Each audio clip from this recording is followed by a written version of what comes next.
So put in form of the question, I alluded to it this morning, where are proteins made? I gave you a couple of choices there. Which one is it? Yeah, you kind of like link all the amino acids together in the cytoplasm, but the code's in the nucleus. And then so to make proteins, does DNA ever leave the nucleus? I'll just answer that for you. DNA doesn't leave. RNA does. Okay? DNA does not. It stays in there the whole time. That's why you need the messenger to get the code out of the nucleus, because DNA doesn't leave. So DNA here, nucleus, proteins made here, those ribosomes. So the question is, what's the molecule to go from here to here? They didn't know for a long time. And of course now we know it's the RNA, the mRNA. So DNA needs an intermediate molecule to first decode the genetic message. That's where you actually make the mRNA. And then it acts as a messenger to get that code out. So RNA decodes and carries info from DNA to the cytoplasm for protein synthesis. DNA located in the nucleus, all right? But protein synthesis occurs in the cytoplasm.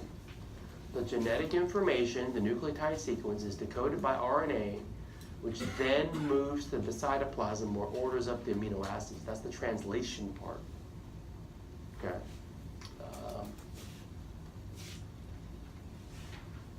RNA, how did they know it was this? Cytoplasm of cells that made lots of protein, they always had lots of RNA in them, so that's a clue. DNA and RNA are basically the same molecule. They're very similar, right? Those are the nucleotides, except for uracil, it's exactly the same as DNA. So they're similar, okay, but they both base pair with adenine. So third, DNA is just a double-stranded version of RNA. So all these clues think, okay, maybe it's RNA because it's like, oh, well, if you're similar, you could kind of probably bond with it, and that's probably how the message gets out. And so this is what's called the central dogma of molecular biology, right? DNA, RNA, protein. You go from DNA to protein, but RNA is the intermediary. And we need to kind of talk about the details of transcription and translation a little bit, but this is the basic idea. So if you've never memorized this, you should memorize it. As a student who finished a biology class, you need to know this. You transcribe the DNA into RNA and you translate it into your proteins. This is the basic idea there. That's the picture I showed you this morning. We already went through it basically. Transcription, translation. And I want to throw in the details of decoding the genetic code.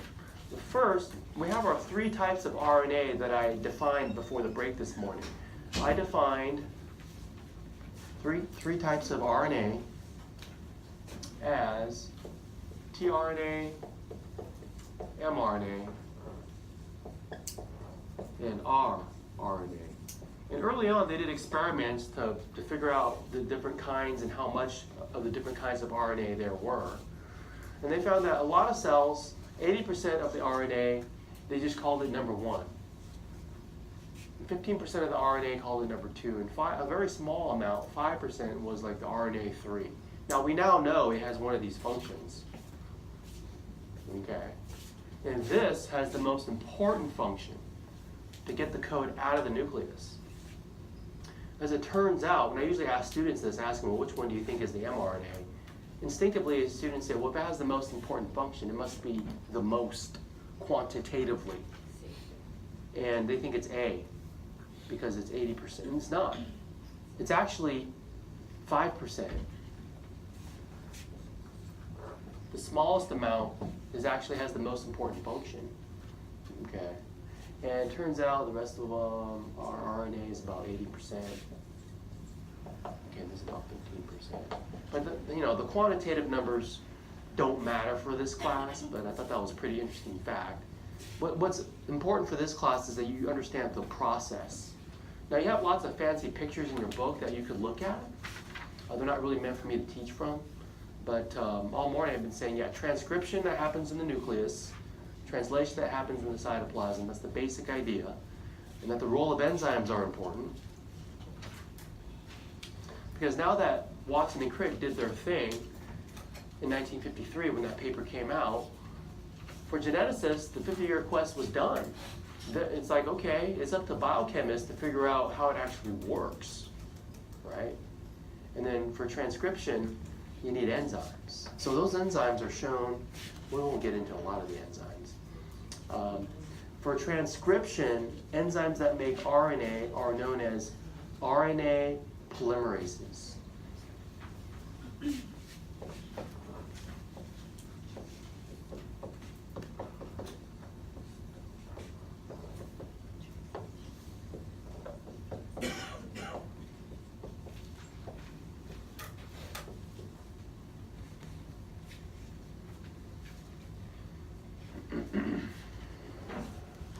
All right, here's a picture of transcription before it begins. And notice what we're decoding, the DNA. Right? We're transcribing the code on there. And the DNA is double-stranded, but I like how they simplified it as they untwisted it so you can see the two strands. And for DNA, one is coding, one is template. So let's note that.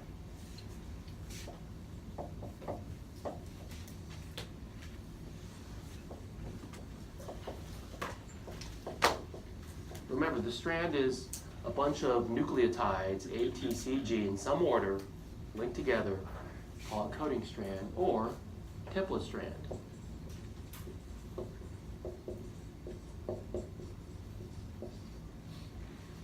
Okay.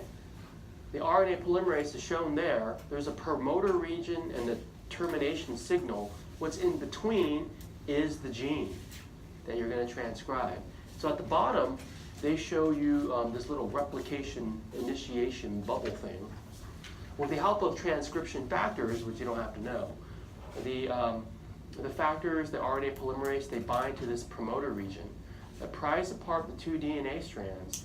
It initiates mRNA synthesis at this point, and the blue arrow represents the mRNA.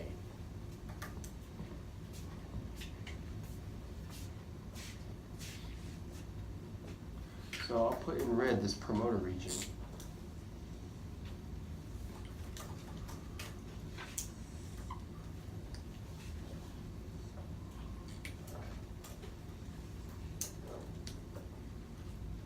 I'm not going to try to draw everything in the picture. The point is, now you're linking up the mRNAs.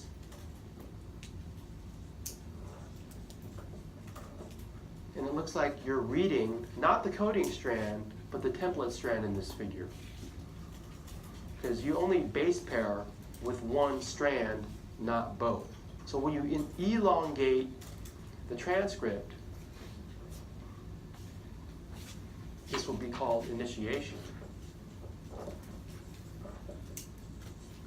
I'll just kind of define what's going on here. Elongation in this process simply means now you're reading the gene and you're just kind of base pairing with the template strand as you kind of move along here.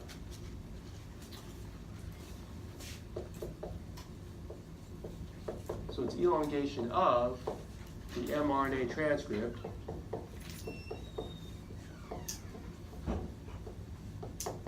you base pair with the template strand.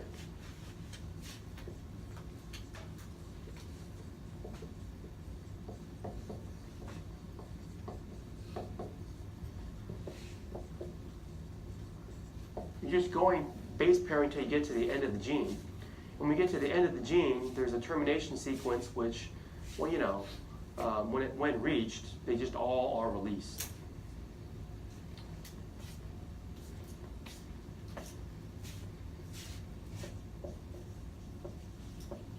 Termination releases the mRNA transcript.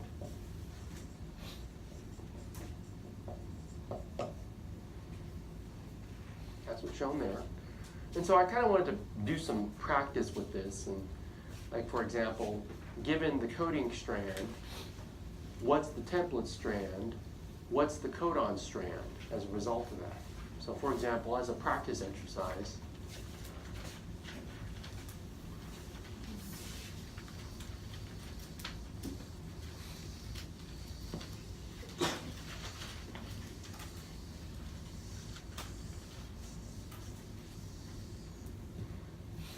see ATG CCC GAT,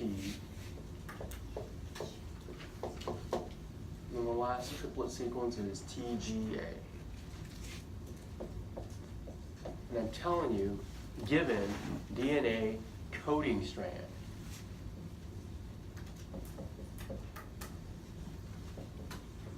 if you want to play along, go ahead and base pair and give me template strand DNA.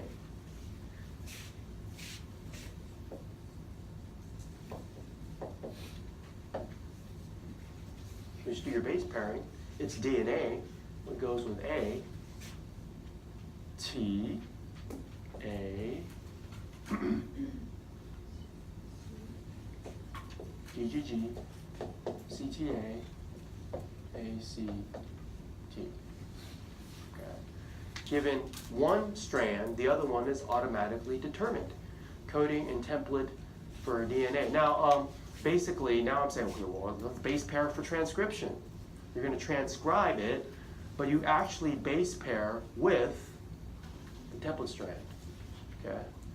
So to go from DNA and RNA in transcription, it's the mRNA codon.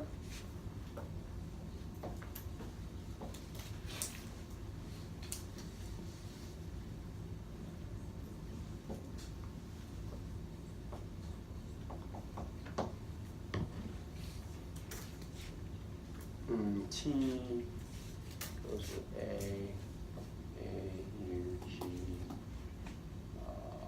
C,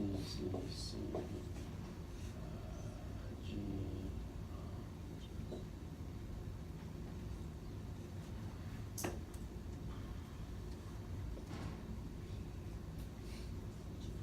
Okay, yeah. So remember, because you don't have thymine, you don't have the T. You have uracil instead. So whenever there's an A, then you got a base pair with, put U. Okay? Whenever there's an A, put a U. And when there's a T, you base pair with A. So you base paired with the template strand. Now, I want you to make a comparison. Look at the mRNA and look at the coding strand and tell me how they're similar. Except for T and E are different. Yeah, they're identical, except instead of thymine, you have uracil. So why do you think they call the coding strand the coding strand? Because when you transcribe it, you base pair with the template strand, but what you've got is the coding strand, and that's the code that is translated, except for UT substitution. So. Okay, so that's the molecule that's going to leave the nucleus and go to the cytoplasm. Here's a more kind of complete picture. I kind of like it. They start with the template strand, and then they go anticodon. Excuse me, they go template to codon, right? They base pair with that, and then they go anticodon. That's the tRNA. Well, we're not quite there yet, but to give you a preview, they're showing you the transfer RNA is bringing the correct amino acids in the correct sequence from start to finish. Okay? So let's kind of get into that process now.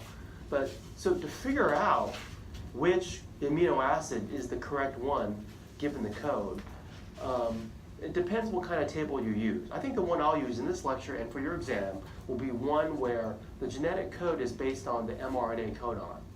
So this table, the code is going to be at this level. Because you can look at different textbooks, they'll give you the code based on the DNA level. But we're going to just kind of go with RNA. And you know it's RNA because look at the codes. Do you see any T's? They're all U. So you know it's RNA. Okay. Well, how do you decode? Like for example, let's do the first one together. So those of you that know how to use it, just do it. Those of you that don't, let's do it and figure it out by just doing it. So my code is AAA. What is that the code for? How you use it is, if the first base is A, this row, if the second base is A, right here, if the third base is A, right there, lysine. So that's the code for lysine. LYS. The 3-letter abbreviation for that amino acid. So do the next one, GUU. And this is good for like, I'm not going to do it, I'll just be quiet.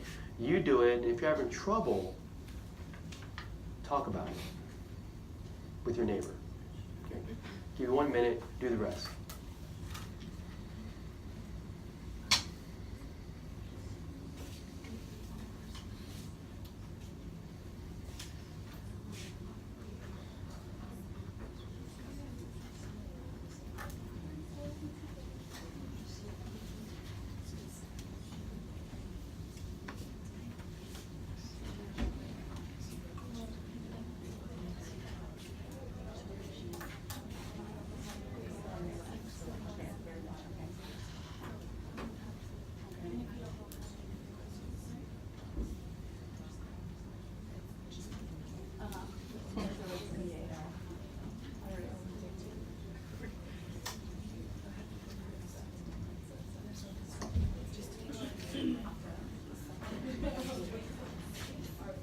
Yes.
For which one?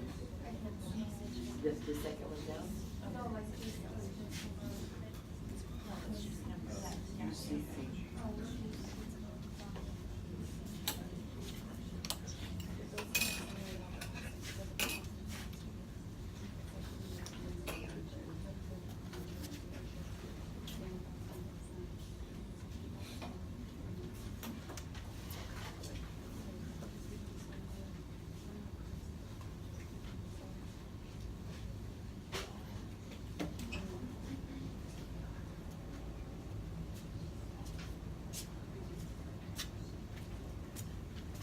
Oh, I got my strawberries already. I already pulled them. Yeah. Oh, I should purple, yes.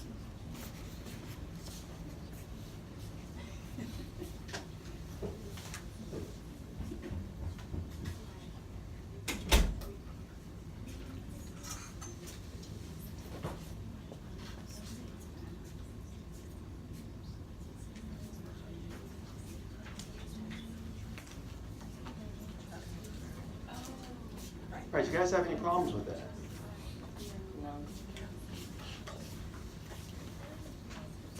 Not too hard. So let's continue our conversation. Given the coding strand, then I ask you, what's the template strand? Already figured that out. Then I ask you, well, what's the mRNA codon strand?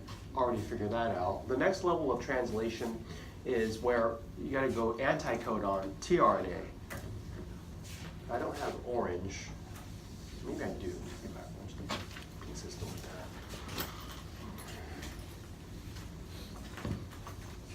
The transfer RNA is bringing the correct amino acid, but it has to base pair with the mRNA. So,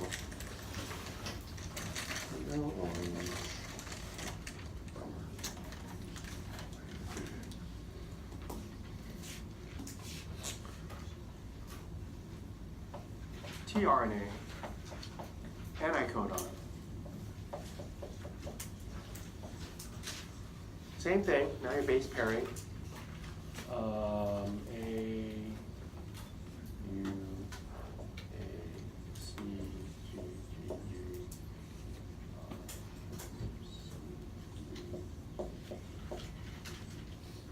A, C, U. Okay.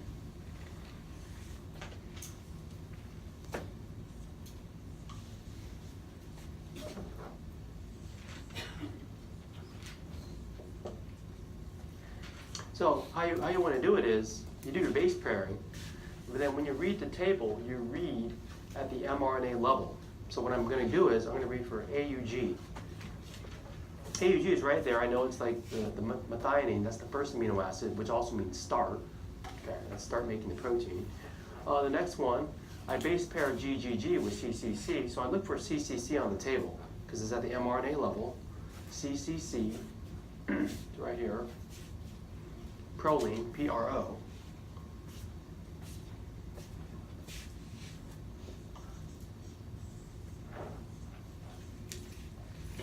The next one, I base paired CUA with GAU, anticodon codon, but I read the table for the codon, GAU.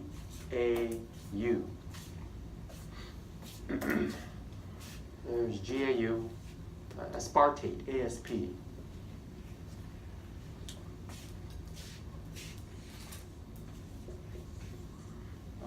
My last codon, UGA, should be stop. Yeah, there's stop. Now stop is not an amino acid, so stop is stop. So I'm not going to draw anything in there. So I probably shouldn't even have a circle there, to be honest. So I made a polypeptide that's going to be 3 amino acids long: methionine, proline, aspartate. Okay. They're going to be linked together, but I just kind of drew them that way. So what do you think the most common mistake is? You read at the anticodon level. That's for the base pairing. That's how it works in the cell, but we usually provide the codes based on, I'll provide it based on this level. Okay, just so you know that. For translation initiation, well, basically we see all 4, all 3 RNA. Our RNA has the 2 subunits. They all work together. We know that mRNA has the codon, tRNA has the anticodon. Well, here's the picture from your book that you could look at, okay, where all these are working together like here. They have these different sites, not really big on the different sites, but this allows the RNA apparatus to kind of like, things can come in and things can leave by having 3 sites, right? You're in the middle site, but if you got incoming, it's going to come in the site in front. And if you're outgoing, you'll leave at the site behind you, basically. So here's initiation. Initiation occurs when 4 components combine. The small RNA, an initiator tRNA with the amino acid, the mRNA, and the large ribosomal subunit. So they call that initiation as the first step of translation.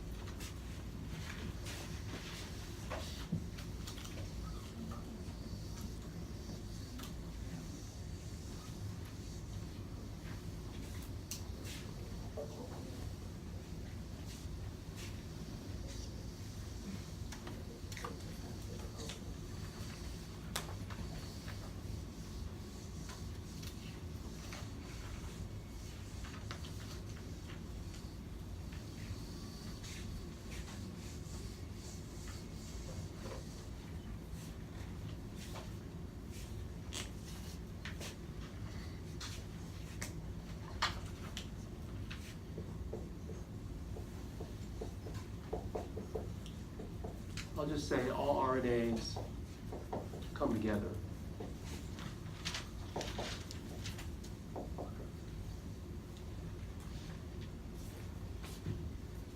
So they all came together, as you can see from this picture.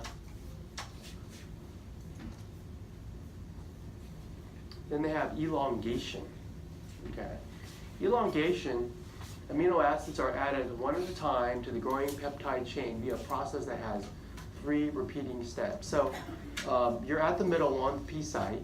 You got the anticodon-codon thing happening, CCG, GGC. So that's base pair. There's a proline there. Okay, the next site, the incoming is going to base pair with CUA, GAU, and it's bringing the leucine. Okay.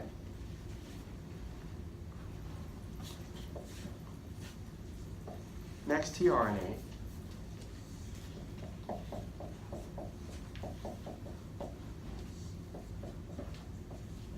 Transfers the correct amino acid at A site.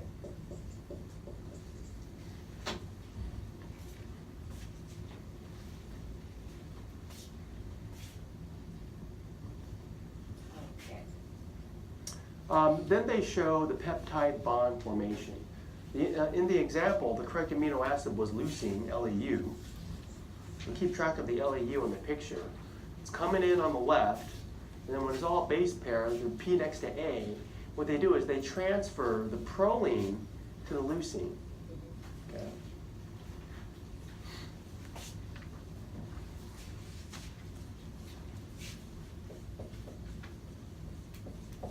Transfer polypeptide to the new amino acid. We got the next one on there.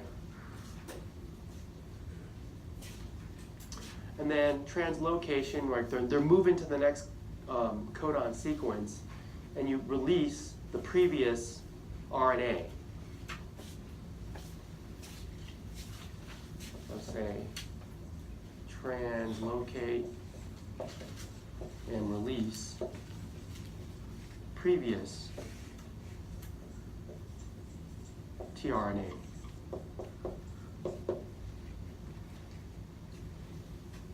Okay, so that's kind of, termination is when you reach that stop codon. That's all you gotta know about that, basically.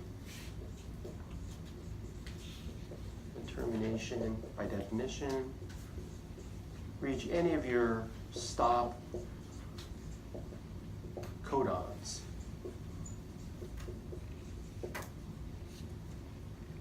They break apart. You got your newly formed polypeptide chain. You have nice pictures in your book that kind of show you the completed polypeptide chain.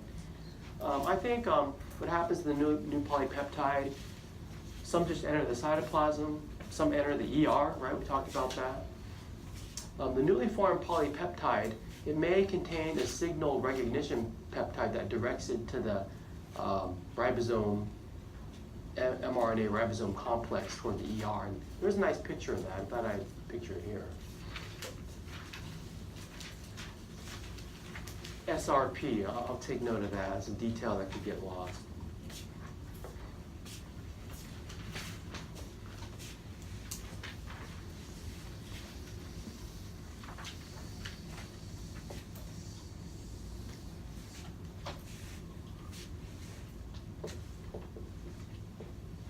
Signal recognition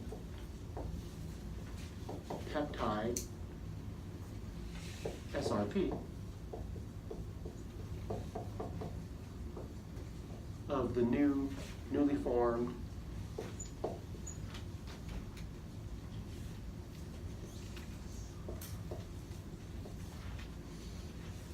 protein, or I should say polypeptide,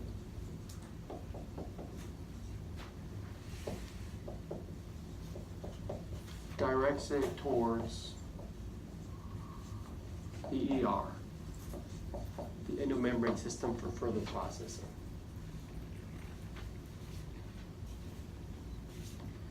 Okay. That concludes the material that I'll cover on chapter 1 through 3. That's the end of 3. And we'll have a lab, and we're going to have our unit test on Wednesday. Let me explain the lab. If you didn't get a printout, it's been on Canvas. I made extra copies, they're over there. So I'm going to walk over there and show you what we got. This lab is in 3 parts. The first part is the DNA extraction from strawberries. Don't eat the strawberries, they're for instructions. Well, you can follow the instructions, like answer the question. You basically are going to extract this in a plastic bag.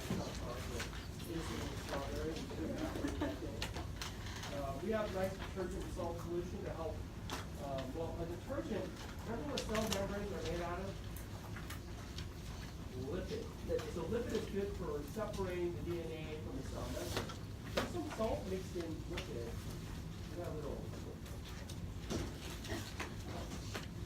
mercury oil, some salt in there too. Salt in there can pull the protein off of the DNA. So it's good that you follow the directions. You're gonna like kind of mash up the strawberry in a plastic bag with your mercury oil stuff there. You're gonna have to like do some filtering, do some cheesecloth and final. And to isolate the DNA, I think that one of the last steps you're gonna do is add a cold alcohol. Right? You can use all this different. Wait a minute, you got it on ice here. Use gloves. Bring your gloves and goggles.